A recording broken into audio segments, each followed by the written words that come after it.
Happy Tuesday, everybody. Welcome back to Johnny Gaz Live. How we doing today? How we doing on a week and a few days before Christmas? Holy moly. What's the date today? It is the 16th of December, just after 9:30, and you are chilling with Johnny Gaz Live here from my basement in Glens Falls, New York. I hope you all are doing fantastic on this amazing Tuesday. Hope you guys are having a fantastic week. I hope your Christmas, Hanukkah, holiday plans, however you celebrate, I hope they're going well.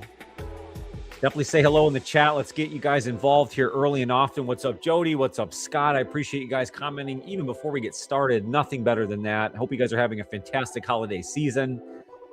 And again, welcome back to Johnny Gaz Live. We're going to be discussing the Lions' most recent loss to the Rams. We all know what happened in Week 15. We're going to be diving into that. Matt Stafford and the LA offense just running roughshod over the Lions defense. We're going to talk that. We're going to talk Lions offensive struggles, all the good, all the bad, all the in-between of Week 15. And then we'll flip our thoughts over to the playoff picture in Week 16 and everything that is ahead for the Detroit Lions. We will be discussing it all night long. I'll be throwing questions to you guys all night long in chat. It should be a ton of fun. Thank you guys so much for joining me here this evening. What's up, Trim? How you doing, buddy? We did not hear no bell. No bell at all. But you know what we did hear?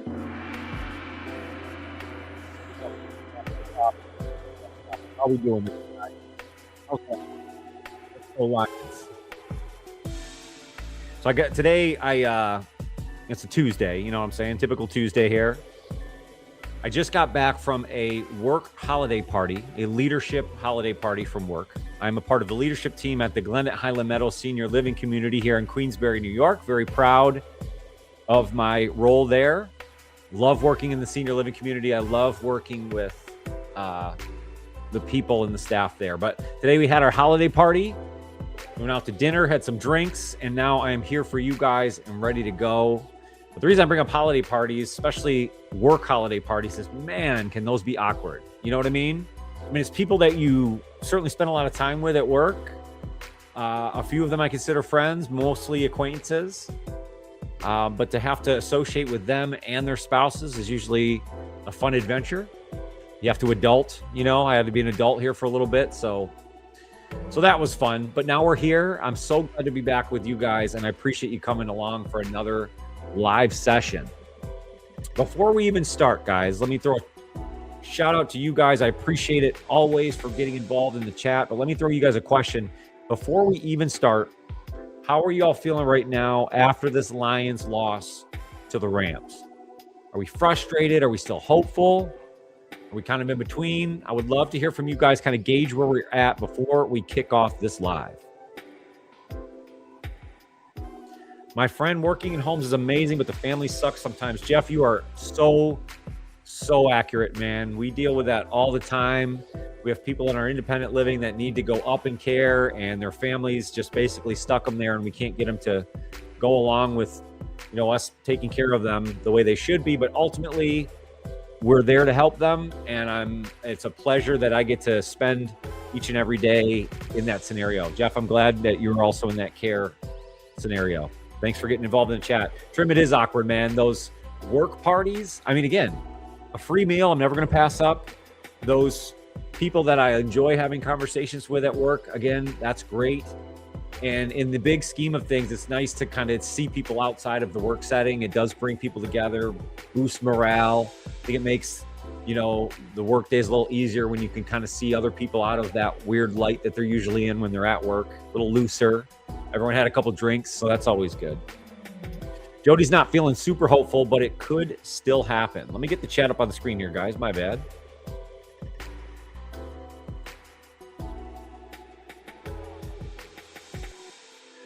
Yeah, I'm kind of with you here, Jody. I don't know, you know, I'm going to talk about kind of where I'm at and things I see happening for this team moving forward, but that's kind of where I want to start here, guys. How are you feeling after this Week 15 loss? We're going to dive into that here in just a moment. Jody's not feeling super hopeful.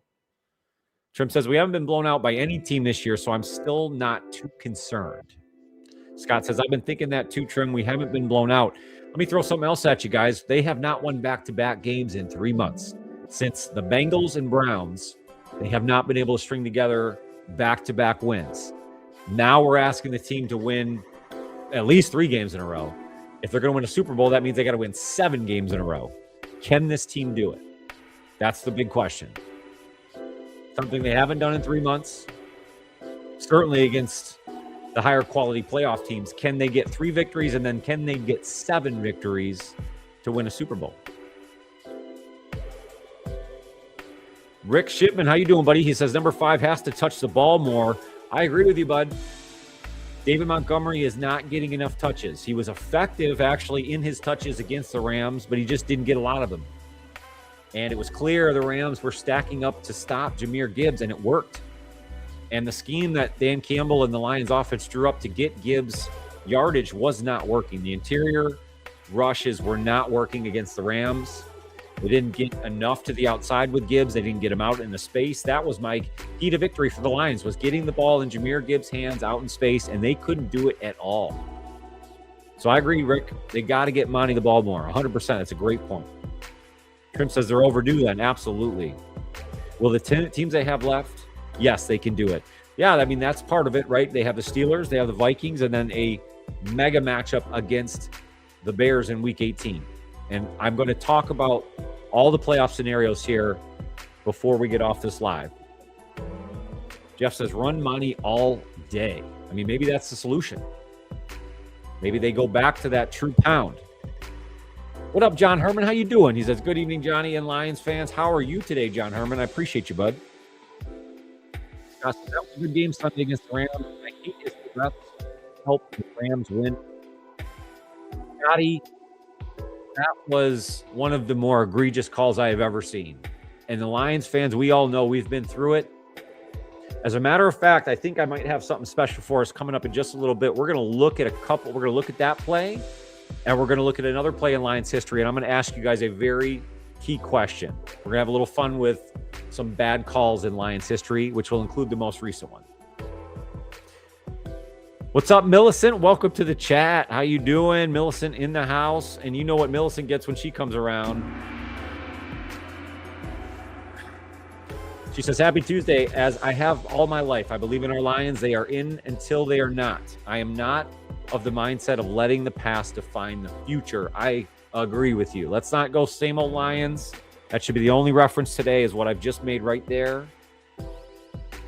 And I'm coming at this from a place of positivity, guys. I'm not leaving this matchup with the Rams thinking that this is doom and gloom. I really don't feel that way.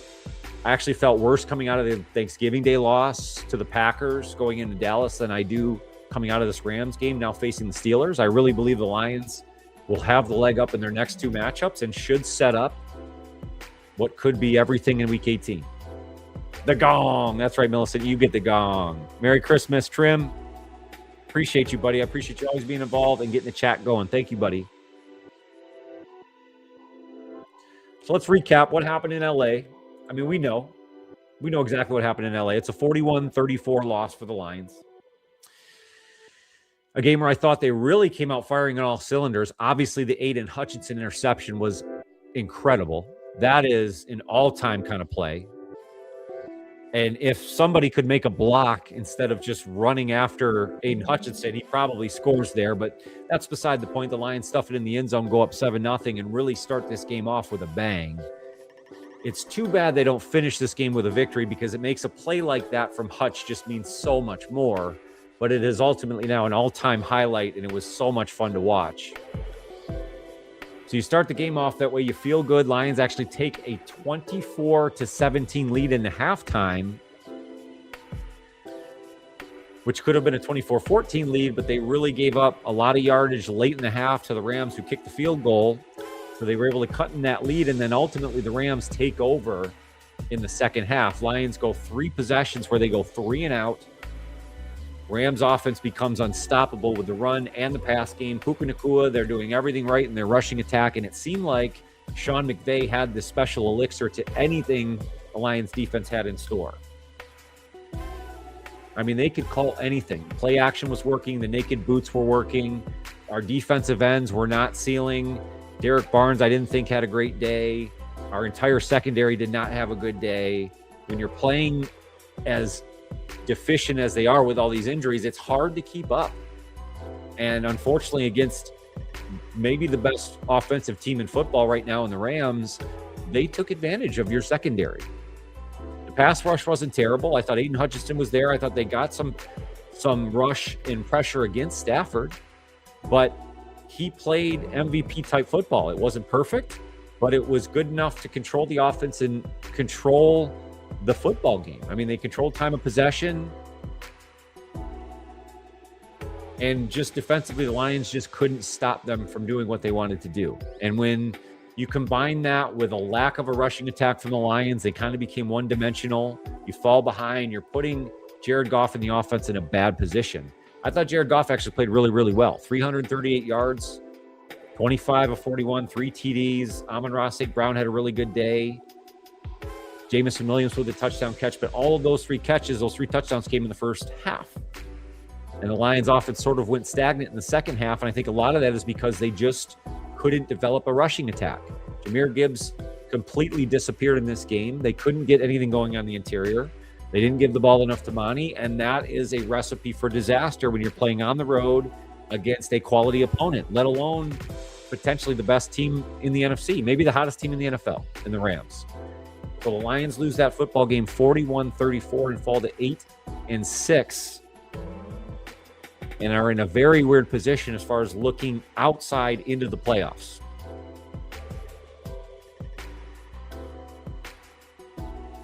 Theo says, one pride. How we doing, buddy? Good to see you, Theo. Millicent says, I agree that Monty must have more touches. We've hit on that. I really agree with you there, Millicent. AA and DB have been way too quiet lately. I agree. What up, Robert? How you doing? Appreciate you coming along, my dude. What's up, my guy?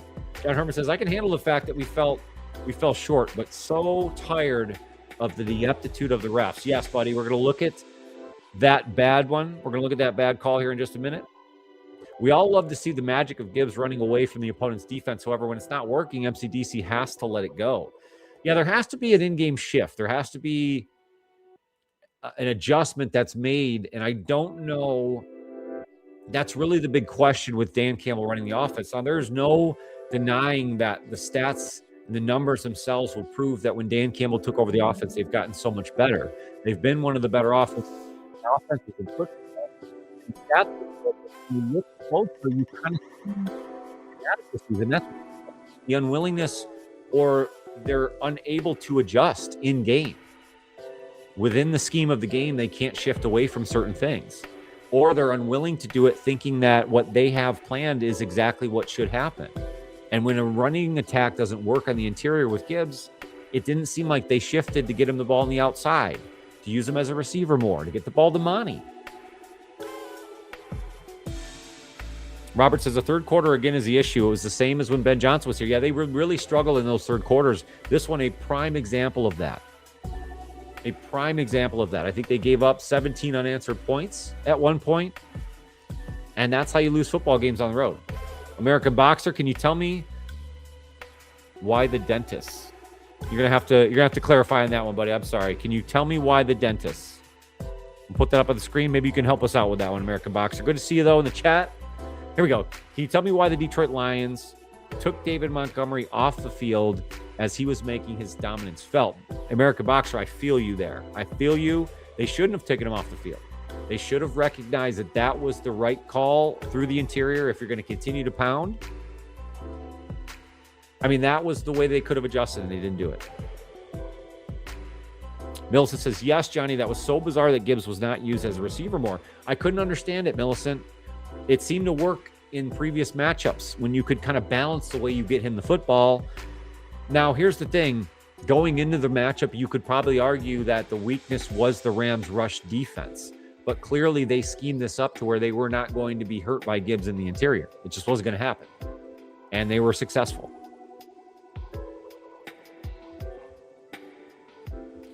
So question for you guys in chat. What was the turning point of this game? What was the ultimate turning point of the matchup with the Rams? Was it the second half defense, a specific play, maybe some coaching decisions? What was it that ultimately turned this game for the Lions? American Boxer says, I think Dan Campbell has a fan crush on Jahmyr Gibbs. There's an argument there. I don't know if I would have put it exactly like that, but I understand what you mean. I think it's hard not to game plan where you're going to get him as many touches as you can based on what he's given you the last several weeks. But there's been plenty of games where he's disappeared through the rushing attack, and they have to be able to adjust.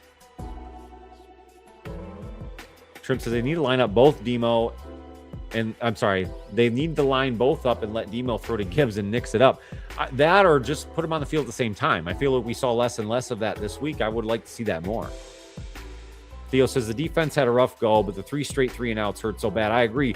Offense goes stagnant. It seemed like the defense for the Rams picked it up. They were able to get after Stafford, and then, their offensive attack took over. And I agree with you. That was the difference. What's up, Antoine? How you doing, man? Says, do you think Goff is our guy, and how long do we have him contracted? Two big questions there. I'll give you an exact here as far as Goff's contract. But what I will start with is that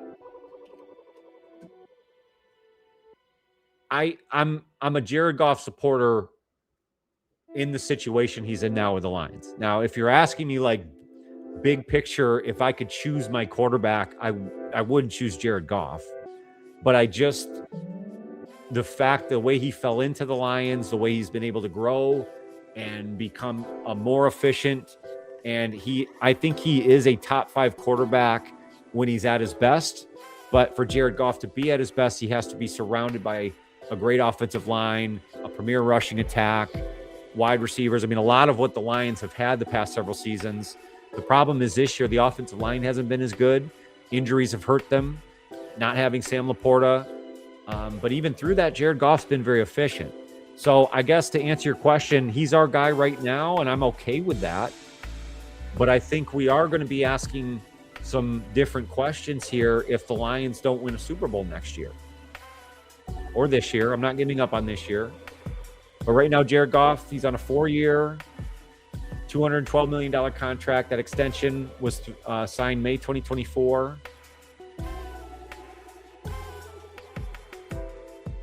So that'll bring him through the 2028 season. That answers your question, Antoine. 2028. So we still have several seasons left of Jared Goff. That doesn't mean they couldn't restructure or move on from that in a different way. But I don't think the organization has shown anything to make you think that they're going to make some crazy move like that. So my guess is that Jared Goff is the quarterback for the Lions through 2028. Can they win with him? Yes, I do believe they can. But they need to get healthy on their offensive line. They need to shore up the interior, get Sam Laporta back, and make some other things happen in this offseason. They might be searching for more offensive linemen, truthfully. Gibbs can run, but he can't pass block and penetrate the line of scrimmage like David Montgomery. Yeah, I think there's a little bit to be said there for Gibbs and his pass pro, but they shouldn't be asking him to do that. That's not his game. And I wouldn't expect him to be out there for those kind of plays. And I agree, we need to get Monty the ball more. John says, I felt the tide turn after that bogus TD call. Yeah, I mean, that was a momentum swinger. I mean, that hurt. I mean, the call itself was what it was, but I just would say this to anybody who says that call affected the outcome of the game. I don't think it did. I mean, you could argue the refs have a hand in it, but I just think that one play, that missed call, they went and scored anyways. Yeah, I think they were going to score anyways, guys. I really do. American Box says, I hate to see Gibbs toss aside like a rag doll when he tries to pass block. Yeah, it doesn't look good. I mean, there were a couple games where I think they adjusted away from that because that's not his game.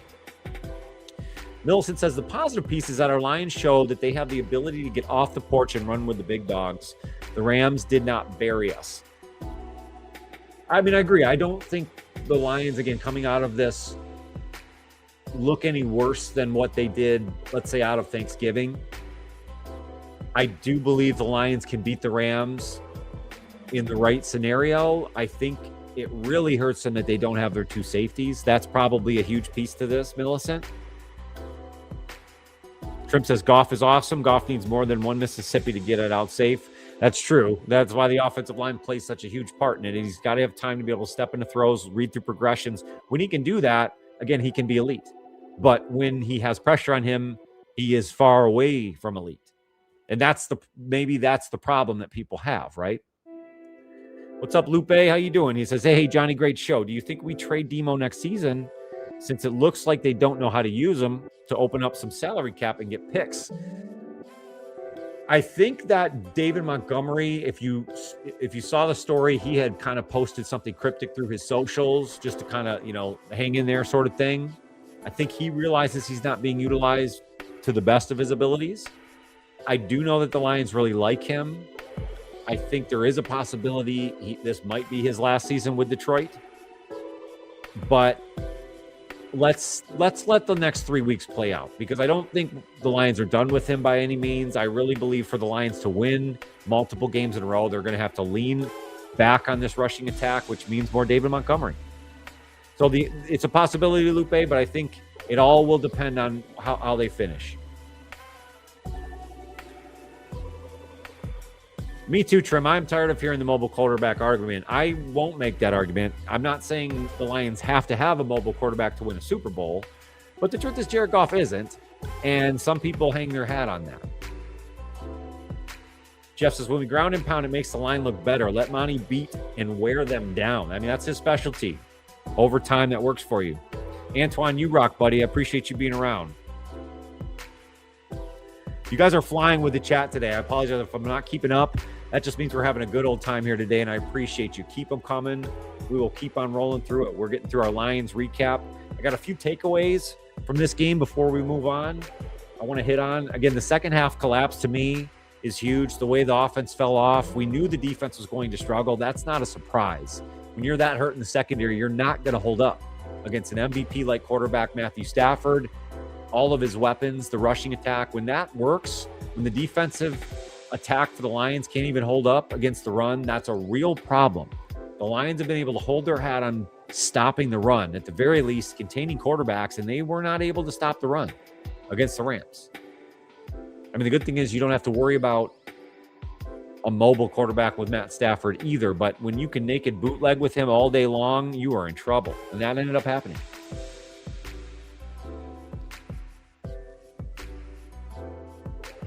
Scott says, right after that, played when the Rams scored, they should have called pass interference against Williams. That was obvious. That one, I thought, too, was obvious. That was a miss. They missed that one as well. I'll agree with you. I can't believe that wasn't even a discussion. Millicent says, I really do believe that if the game were at Ford Field, the Lions would have won. The Lions need to find a way to take that mental mojo on the road. Yeah, there's been times where they've been road beaters, in a sense, where I felt very confident in them going on the road and getting victories. I think about, the Ravens game this year.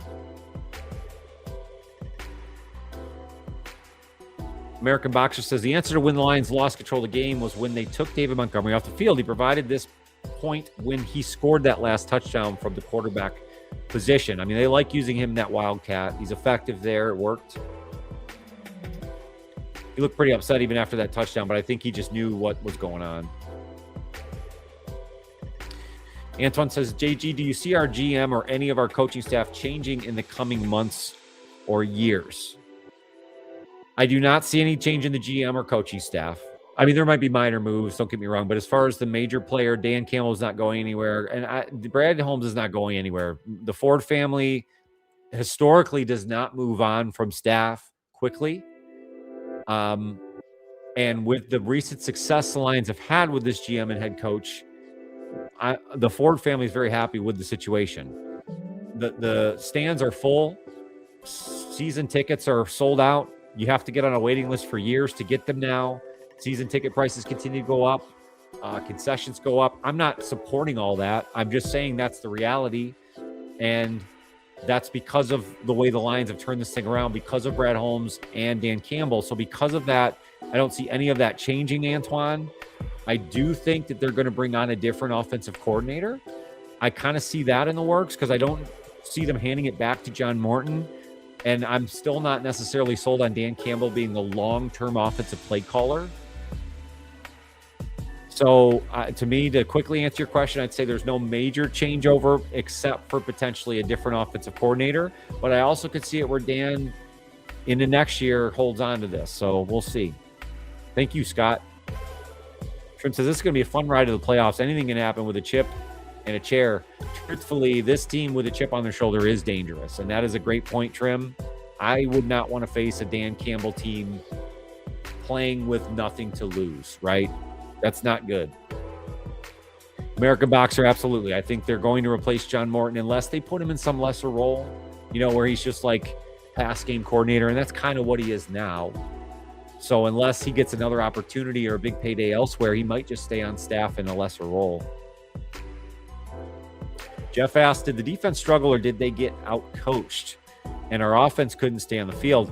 I made that argument in my 3-minute drill, Jeff, the short that comes out after the games. It's sort of my reaction to the wins or losses. And my argument was I really felt that the defensive coordinator, Kelvin Shepard, was out-coached by Sean McVay in that offense. I mean, it doesn't take a football genius to go, man, the Rams, anything they do is working.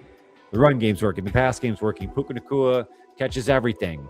Their 2 wide receivers are just physically better than anything the Lions had. But the point was that the scheme that the Rams put together, it's anything and everything they had was going. And Kelvin Shepard couldn't figure it out. To continuously put their defensive backs in man coverage, it was bad.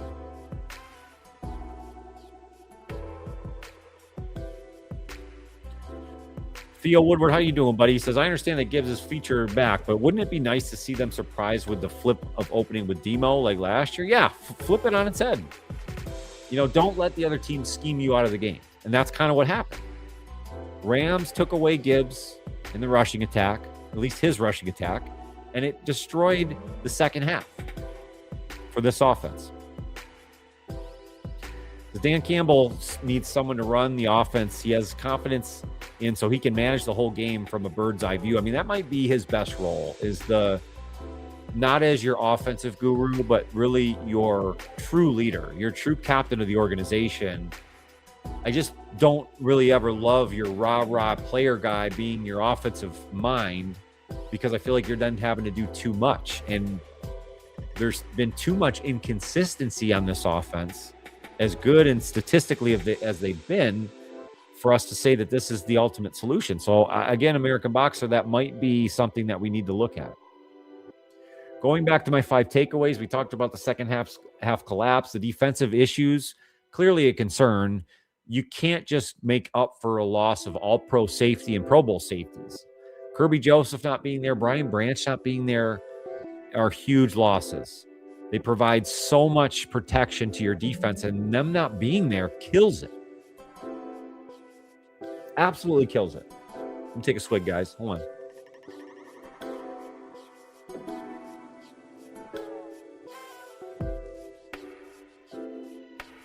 But they couldn't get consistent stops, especially on key downs. They gave up key 4th down plays. The Rams kind of flipped the script on them in a sense of taking the Dan Campbell approach and going for it on 4th downs. And the Lions couldn't get stops when it really mattered. And it wasn't just one player. There were misses all over the place. You had a talent deficiency, defensive backs against their wide receivers. You couldn't hold up. Again, my takeaway number 3, I thought the offense clearly produced, but the timing of everything matters so much. And that's where, people call me an idiot when I start to criticize the Lions rushing attack or the offense in general. But again, if you really look at the games, guys, the inconsistency, the rushing game falling off, those are all things that contributed to the collapse in the second half. So the timing of when these things, it really matters.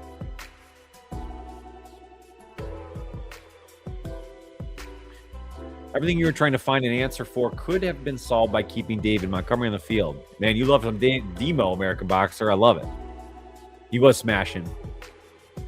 The Rams looked like the Lions. You're right. Yeah, you're right, Trim. Cheers, Scotty. Cheers, brothers. Cheers. Yeah, the numbers look good on offense, but the lack of sustained drives late, that hurts them. It's what allows the Rams to control the game.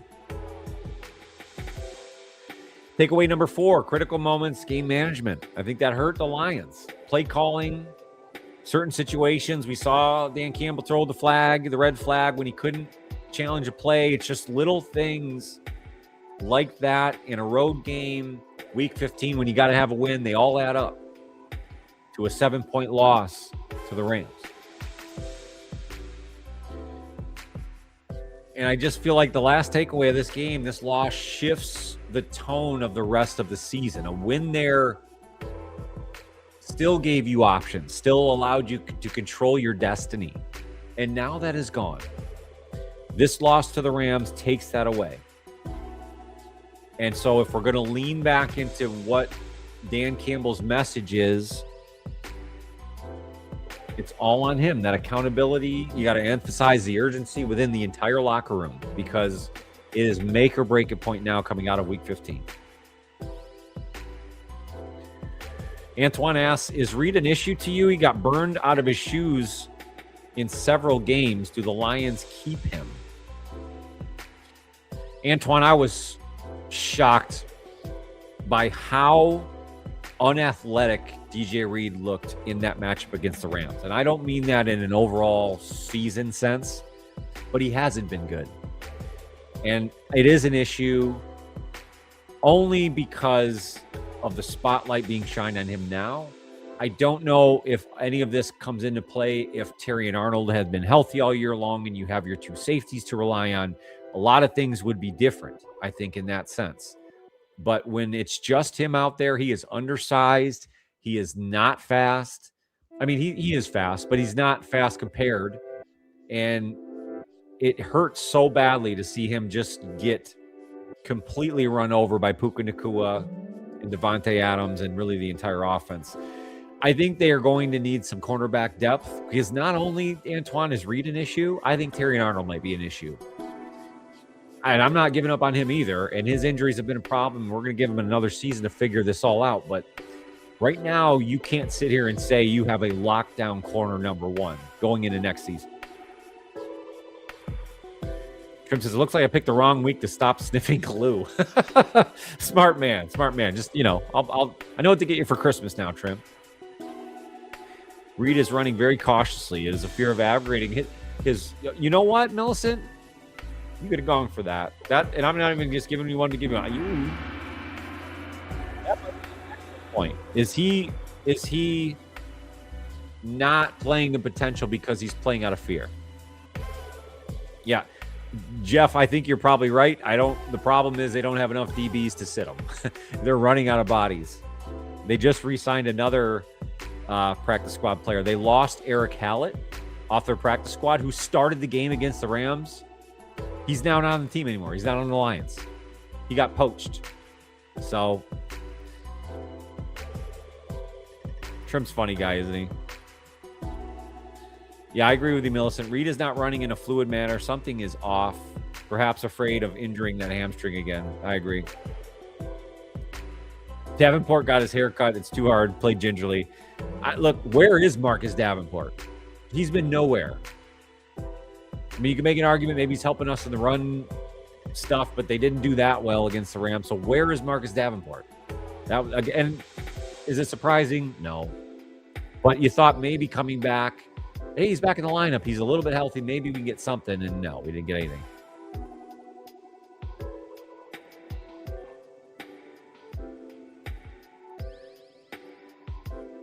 American says, it's not because I love David Montgomery so much, but it's blatantly evident to me once I was seeing Gibbs get caught on the flats and Goff getting pressure. You're not, American, I don't mean to give you crap. You're exactly right. You're 100% accurate.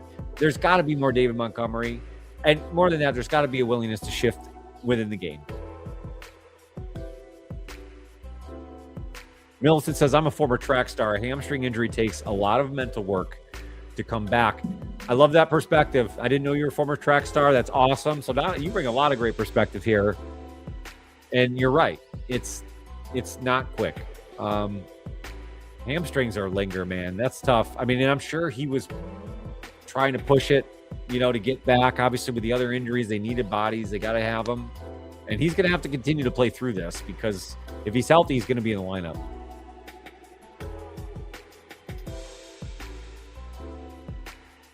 So question for you in chat before we move on from week 15. What was the most concerning takeaway for you guys? What is the thing that concerns you the most for the Lions? Is it the defense, coaching, late game execution? Is it the quarterback? They don't have a third wide receiver. I mean, they do, but you know what I mean? What is that biggest concern now that we're leaving week 15? Jeff says, we lost by 7. We did not play good. Coaching errors, missing 3 or 4 DBs. We are not far off. If we don't make it, easier schedule, better draft. It's a good perspective. Great positive perspective. Lions aren't giving up. We aren't giving up. Number 1, the season isn't over. And number 2, the Lions organization isn't over. Nothing's stopping what's happening. This trajectory is there. We talk about an open window, right? Is it opening? Is it closing? Is it wide open? Is it shut? That conversation goes on forever. But I think the Lions are still in a great position, even if they lost all of the rest of their games this year. I trust the organization to reset, recoup, figure out what didn't work this year, and go into next year, hopefully with something, with a different approach. Same attitude, different approach. As soon as you think that sucker's 100%, it's gone. Just like my Achilles. It's the refs. Antoine says the refs. The biggest takeaway. That was awful. That was awful. It really was.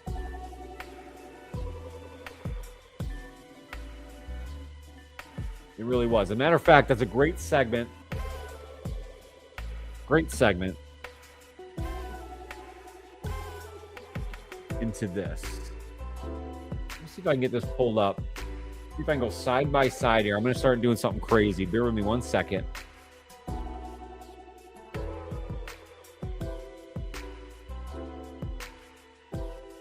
Bear with me 1 second.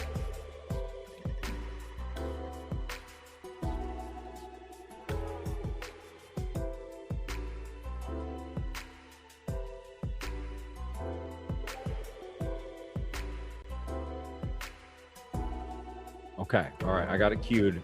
Why does it got to be so bad? What I want to do, I think it would be fun when we're talking about that bad call, because it was a bad call, right? Right. The Parkinson touchdown wasn't a touchdown, wasn't even a catch. And if it was a catch, it certainly wasn't a touchdown. How bad was that? So let's take a look at a couple things here. Number 1, let's see if I can pull this up. Can I share my screen? Let's do that first.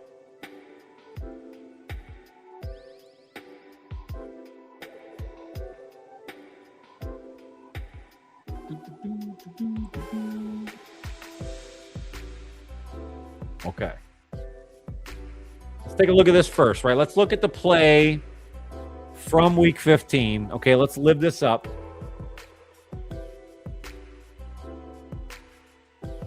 Unbelievable.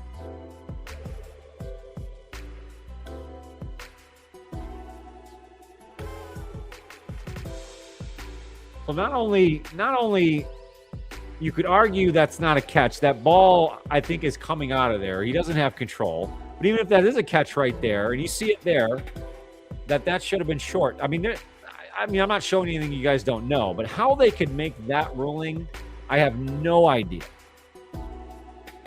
And I would agree with you, Danny. It just wasn't a catch. I mean, if you look at this closely enough, it just isn't a catch.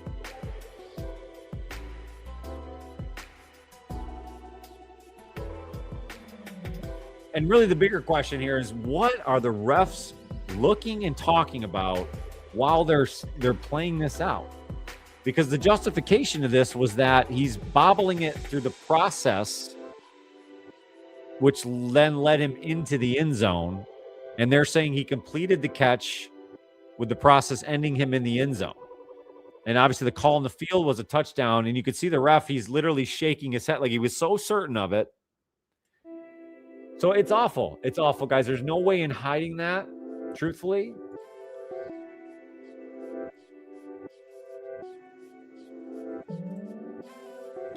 It was awful, but I also would like to show one more if I can.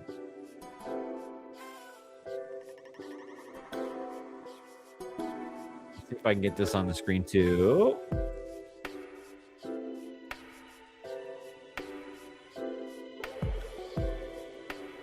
Here we go. How about this one? How about this one? Oh, man. Can I pull this up? One more.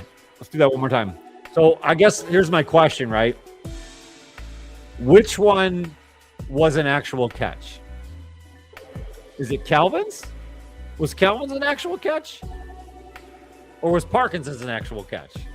Were neither of them a catch? To me, this was more of a catch than the Parkinson one. So when we look at these back to back, we don't know what's going on. I remember watching that live. That was insane. So I'm sorry to bring that back up, guys. I know that's not the greatest memory in the world for all of us, but it kind of harkened back to that moment, and it made me think like, okay, when looking at both of those, first of all, having Megatron's was a catch. That's crazy. The Parkinson thing is more truly about the Calvin was the interpretation of a rule, where the Parkinson one is just clearly ref ineptitude, like clear. And I don't even know if I want to get into the argument of like, oh, the refs are bought or the refs are against the Lions. I don't know if it's that, guys. I think just true bad refereeing in general, like a lack of organization, efficiency within the officiating crews and structure to the NFL. Now, don't get me wrong. I think there is some corruption, and it does happen. But I think in a situation like that, I think you just get guys caught up in interpreting a rule, wanting to be right. And again, I just think it was bad overall. It's a bad look for the NFL. Going back to the Lions side of this, that one missed call I don't think, in my opinion, makes or breaks the game, because I really think the Lions were giving up a touchdown there regardless. Let's put them at the 1, or you give them the ball back and it wasn't a catch. The Rams were dominating at that point. So I just don't think that really changes the outcome of the game, but it's a bad look for the referees. It's a bad look for the NFL.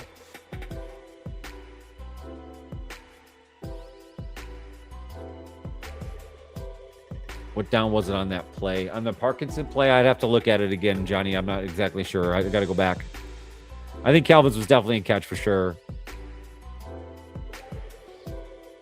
Yeah, Kenneth, I mean, that's the other argument is the moment they're looking at this is that what really the discussion is having, is coming from Vegas, or they already know what they need the outcome of the game to be? So I don't know, man. It's just, that's a lot. It's a lot to kind of make out in the span of a couple minutes after that play, you know. I just think it's misinterpretation of what they're seeing, and it's just bad refereeing that's not reinforced. But if that is an attributing factor to what's going on, then it just makes everything so much worse. I'm not saying you're wrong, Ken. I'm really not, because I know I'm almost positive that's happening. My PTSD just kicked in. I'm so sorry, Trem. Let's pump them up. JG, what's up, Lean? How you doing, buddy? Good to see you in the chat. Danny, you too, my dude. Danny, I think the refs are just bad, and they're not trained and retrained, and there's no union, so they have no reason to like reinforce, certain things, or like get rid of bad refereeing, or you know what I mean? It's like, it's not handled well. And it couldn't all lean itself to the fact that they want control. The NFL or Vegas or whoever wants control of the situation.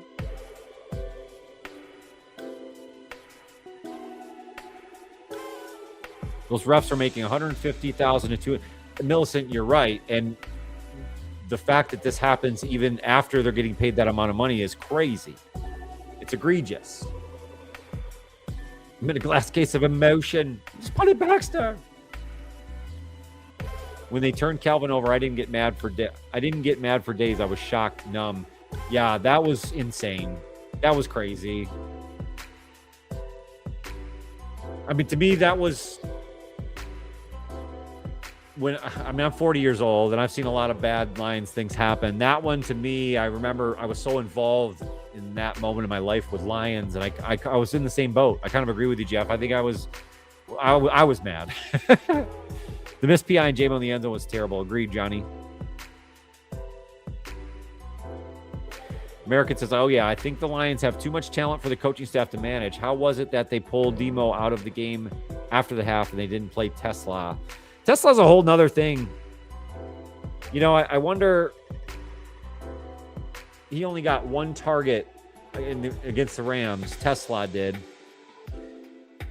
And for a third-round pick that they spent so much draft capital on, you'd love to see him get more opportunities. But I really think this goes back to Jared Goff and his comfort level with Amon-Ra St. Brown and Jamison Williams. And then the other part of this that you have to consider is think about like a quarterback. When you're reading through your progressions, you're going to go receiver 1, receiver 2, receiver 3, typically, depending on your play design, right? But you're usually going to your design target A, B, and then C. I can't imagine that they're designing a ton of plays specifically for Isaac TeSlaa. There's probably a couple packages, goal line here and there that they'll design a play meant for him, especially right now as a rookie. So after that, then you kind of fall in the pecking order. Well, Jared Goff's going to look for his bread and butter Amon-Ra first, or JMO if the play design's there.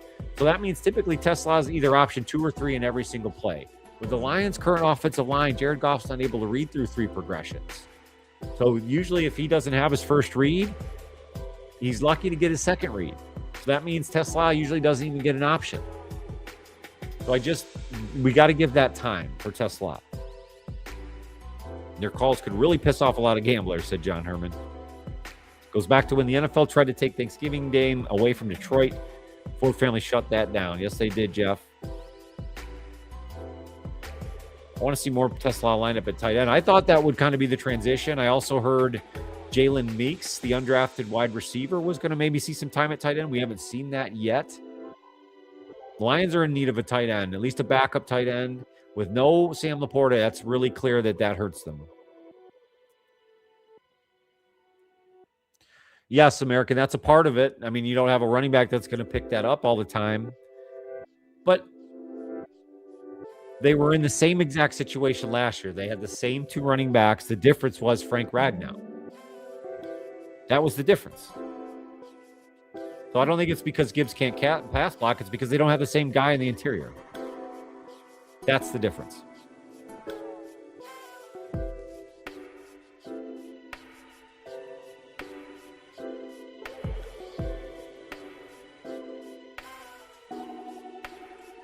I know Gibbs can't pass block, but so my other argument then would be, why are you putting your running back who can't pass block in pass blocking situations?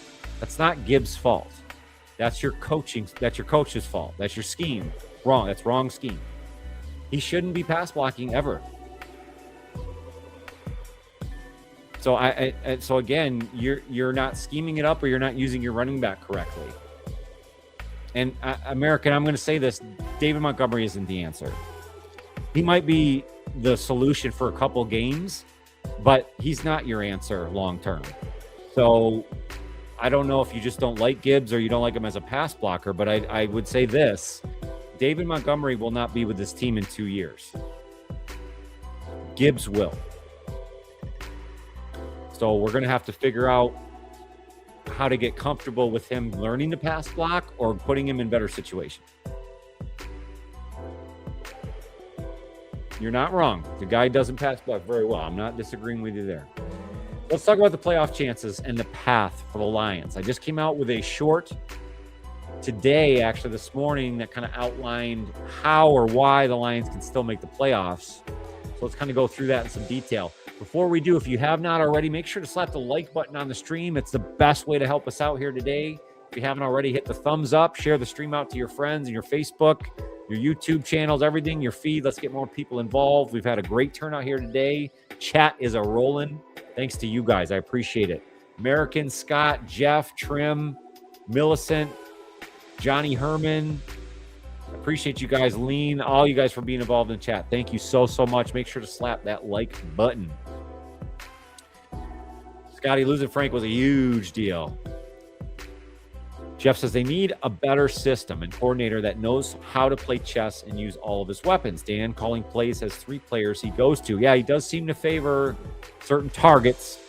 I think they're trying to go to things that work stubbornly. More jumbo package sets. Yeah, I think that's what I mean by like short-term solution. What can we do? And you're right, Jeff. I mean, there was no Brock Wright. Shane Zylstra just worked himself back into the rotation this week.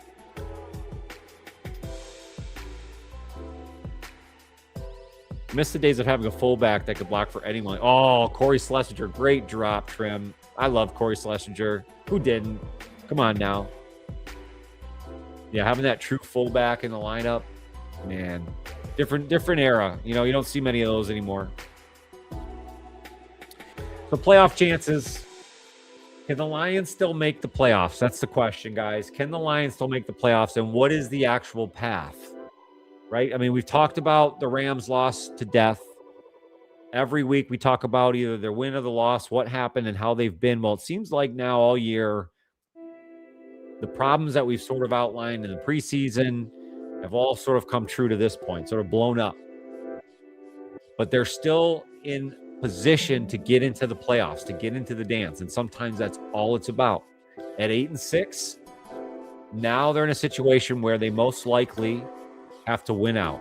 There's a few weird situations that can happen at 2-1 that they can get in, but it is going to be more likely the Lions have to win these next 3 games. And on top of that, they need help. So they don't control their own destiny. They could win out and still not get in. So it's really setting up for everything for these Lions in these next 3 weeks. They need at least one stumble from either the Bears or the Packers. At least one stumble from one of those teams before they get to week 18. And that's assuming the Lions win both of their matchups against the Steelers this week and then Vikings next week. And the most likely and probably ideal situation here would be if the Packers can somehow figure out without Micah Parsons to go into Chicago and beat the Bears this week. Because if that happens, then all the Bears can do is get one more victory before your matchup with them on the 18th. Before the Lions face the Bears in week 18, the best case scenario would be for the Packers to beat the Bears this week, which would mean that the game against the Lions would mean everything. It would give the Lions an opportunity to beat the Bears, equal them in record, and then ultimately hold the tiebreaker, which would leapfrog them into a wild card spot in the playoffs. And that's why this Rams loss hurt so much, because it didn't just count as another loss. It took away any kind of flexibility. There's no longer a destiny control. And it's all about where they're at in the standings and what happens outside of the Lions now having to take care of business. On the very positive, Lions still have a fantastic offense, and they can get it rolling this week at home against the Steelers. So they are going to have an opportunity to get some things right. Obviously, their head coach believes in them, believes in the team, will have the right message, will play with a chip on their shoulder, and all of the grit should be there now heading into these last 3 weeks. But make no mistake, this week 16 game now against the Steelers, it's a playoff game. It's not something you can take lightly. It's something you have to win to stay alive. That's the bottom line. If they lose, the conversation then shifts to the offseason. That's the truth. Johnny said it. We got to win out and hope for the best. Trip says, you see Gibson got 2 shout-outs this week for our Red Wings. Whoop! Jeff says, my son's first game going to see the Lions is against the Bears. Cheaper than Detroit. Hey, have fun. I've heard it's a good time there in Soldier Field. That'll be great. I'm glad you guys are getting down to see it. Taking your son there. Have a great time, man. That's awesome. That's cool. My son is 9 years old. I have not gotten into a professional football game. We've gone to several baseball games, hockey games. I have not been to a football game yet with him. So enjoy that, Jeff. That's cool, man. Trim says the Celtics pissed off Beef Stew and Green and got their butts handed to him. That was an awesome game last night, man. Let me tell you something. Cade Cunningham, holy moly. He is the smoothest basketball player. I watched that game yesterday, Trim, and I haven't had an opportunity to watch a lot of Pistons basketball just because I'm pouring myself into this. When I watched that game yesterday, I was very impressed. And ultimately, again, a little sneak preview into Johnny Gaz Sports in the future. I truly believe the next transition will be to introduce Pistons content to Johnny Gaz Sports. And I really believe that's where this is going. I don't know necessarily if it'll be this season, but I truly believe by next season with the Pistons, Johnny Gaz Sports will be able to feature Pistons content. So look out for that.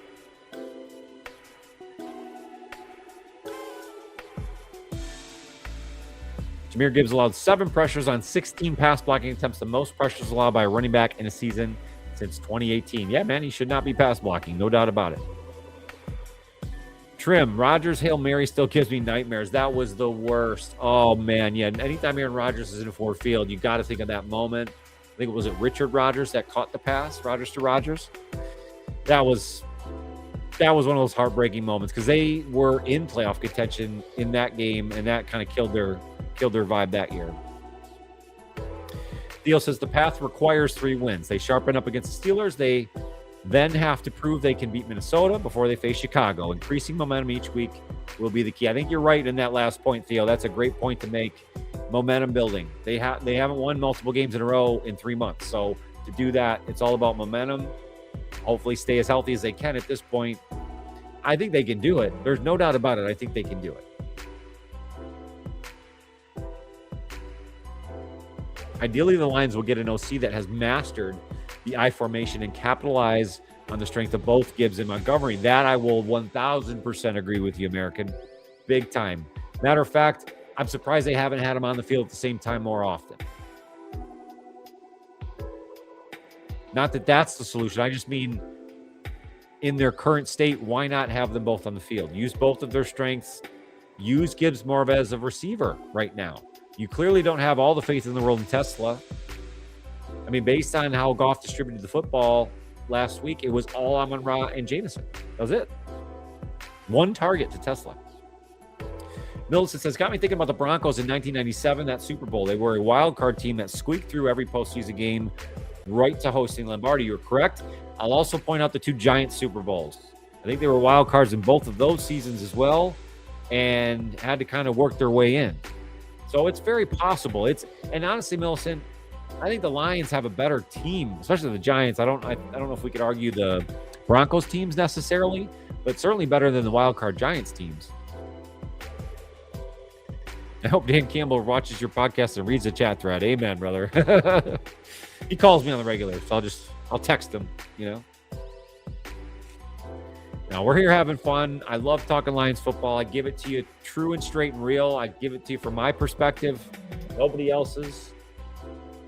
And again, I try to be real with you, and I love the open and honest conversation. I'm here for it. I appreciate it, American. Scott says, did the Packers have that chance to make that play because of a fake face mask? Which play, Scott? Did the Packers have a chance to? Oh, that's right. Yes, the Hail Mary. You're right. There was the fake face mask against Aaron Rodgers. You're right. I forgot that did happen the play before, so they threw the flag and gave him another shot. Yeah, that was nuts. That was a bad situation all around. Everybody against Detroit, right? So let's do a quick Week 16 preview. We're just over an hour. Lions return home as big-time favorites over the Steelers. Again, they'll have everything on their shoulders in this matchup. I think the Lions will come out firing on all cylinders.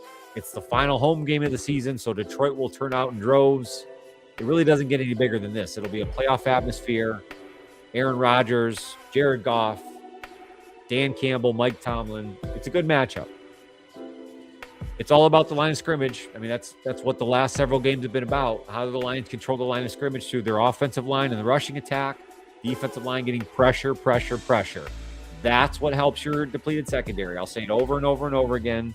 You can't expect for 3rd, 4th string players to create miracles.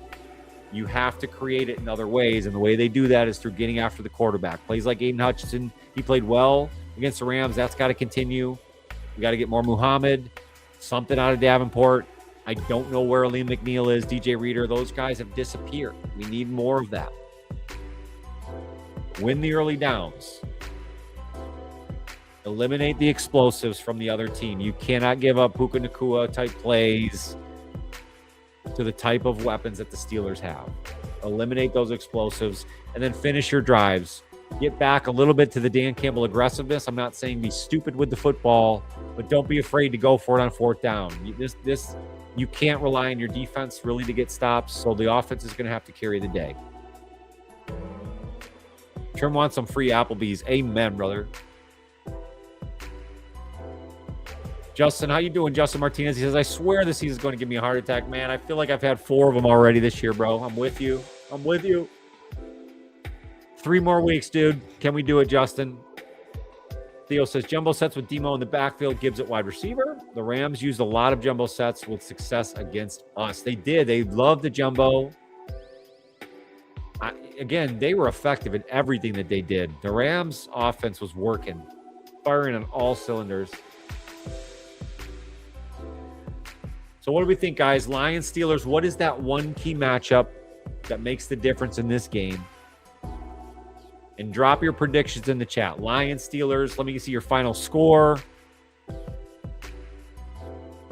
So again, key matchup, Lions, Steelers. What is your final score? Let me know in the chat here before we wrap up for the day. Cheers, guys. Trim says Lions will win out. If not, they'll be on the list all year. They're on the list. If they don't make the playoffs, man. They're on the list.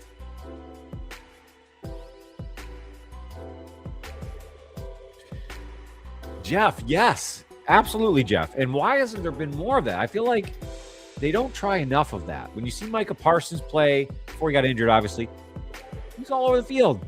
Line up in the middle, the outside, linebacker, on the edge, everywhere. And it's just like, it's an unwillingness to shift away from things that they believe work. You know what I mean? And that just might be one of them.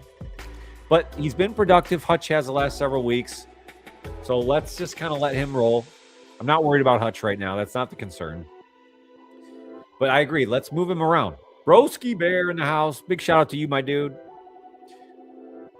Justice is doing well, and I hope for that game, I have no idea. I don't really know any of the Steelers players. I'm just in hopes Lions win. It's a good game. Lions dominate would be a great thing. They got a good opportunity here, Justin, on that one. Steelers have been an interesting team up and down. I don't think they have the talent level. Again, coming to Detroit's going to be really difficult on them. And again, with the Lions situation with a must win, it's going to be a heavy wave against the Steelers there on Sunday. So I feel good about that one.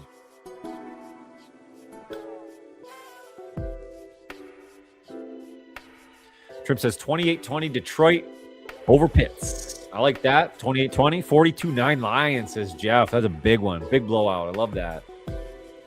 We're asking final scores. Lions, Steelers, Week 16 and a must-win. Final score and predictions. Key matchups. Let me know in the chat. And if you haven't already, make sure to slap the like button. Hit that thumbie up. Tell your friends about Johnny Gaz Sports. Have them come and see us on Tuesday nights at 9:30 so we can talk Lions football.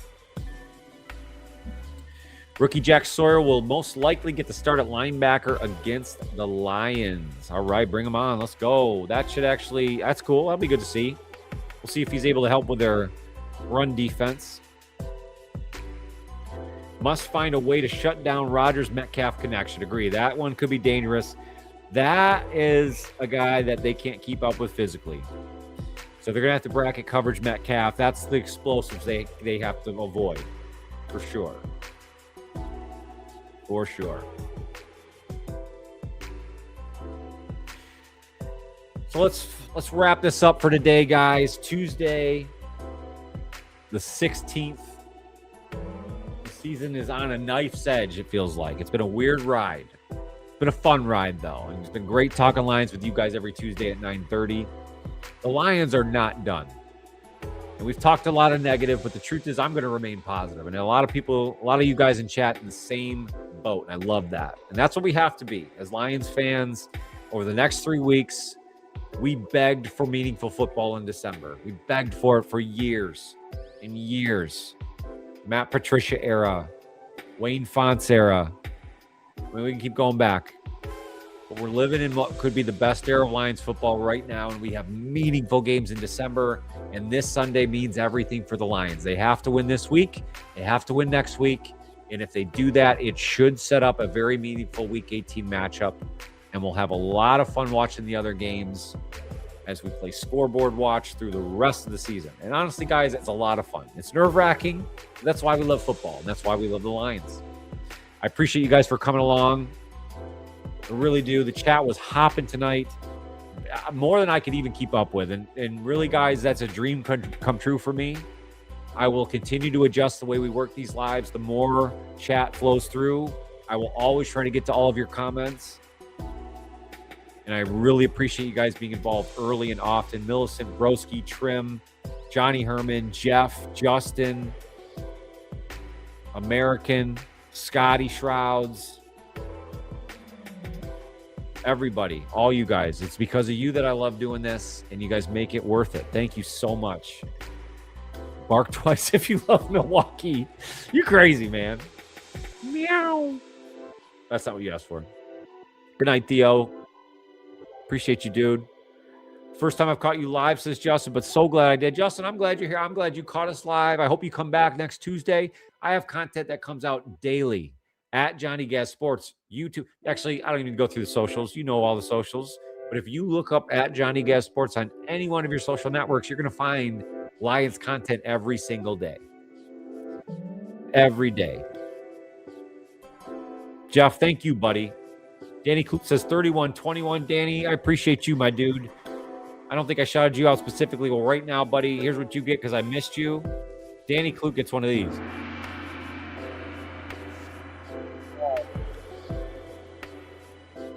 For the road. Millicent says this will be the 4th consecutive season of finishing with a winning record. There it is. As a lifelong Lions fan, I love it. This is a wonderful ride. That is perfectly described, Millicent. You are a light in a dark hallway. You are the sunshine through the clouds. You are a rainbow with a pot of gold at the end of it. I didn't know where I was going with that, but I found it. So I'm going to end it right there. And you get a gong to end the day. Metcalf is a monster. Lions, I don't know how they stop him, but we're going to figure that out. Look for, over the next several days, I will have Lions-Steelers previews. I don't know that I'm going to do a long-form video this week for Lions-Steelers, so I'm going to come out with shorts the rest of the week previewing Lions-Steelers. We'll have some shorts coming out of this live with the interaction with you guys. Broski, that scares me, being loaded at tight end for the Steelers. Lions have not stopped a lot of tight ends this year, so the linebackers will be huge in this matchup. It should be a lot of fun. I appreciate you. Millicent, you crack me up. Thank you, guys. All right, we'll keep it right there. Before you guys leave, don't just leave yet. I had some created backgrounds, and as I say goodbye, go out, I'm going to click through each one of them. And maybe if we come back next week, you tell me which one you like the best. They're kind of cool graphics. You guys let me know. Johnny Herman, thanks, buddy. Appreciate you. Let's build Johnny Gaz Sports into something special because of you guys. Tie DK shoelaces together. Yeah, trip them up.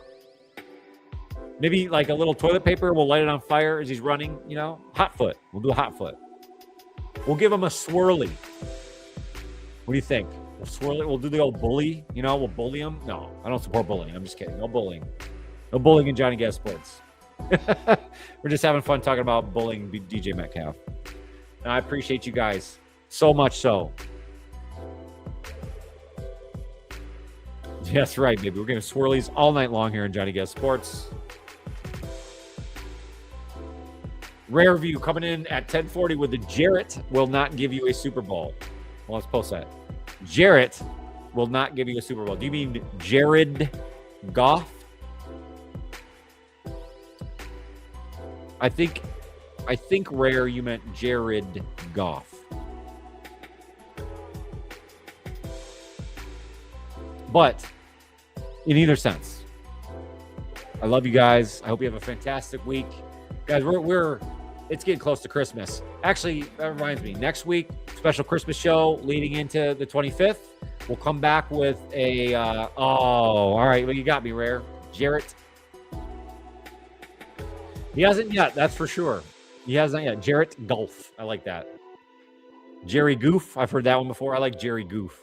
But yeah, next week we'll have a special Christmas episode along with all the Lions talk and all the fun we had today. I'll have some special Christmas topics for everybody, so come back and see that. I'm going to give you all those all the backgrounds I talked about here. Let me know what you like. Peace and love. Have a fantastic night. Love y'all. Gonging it.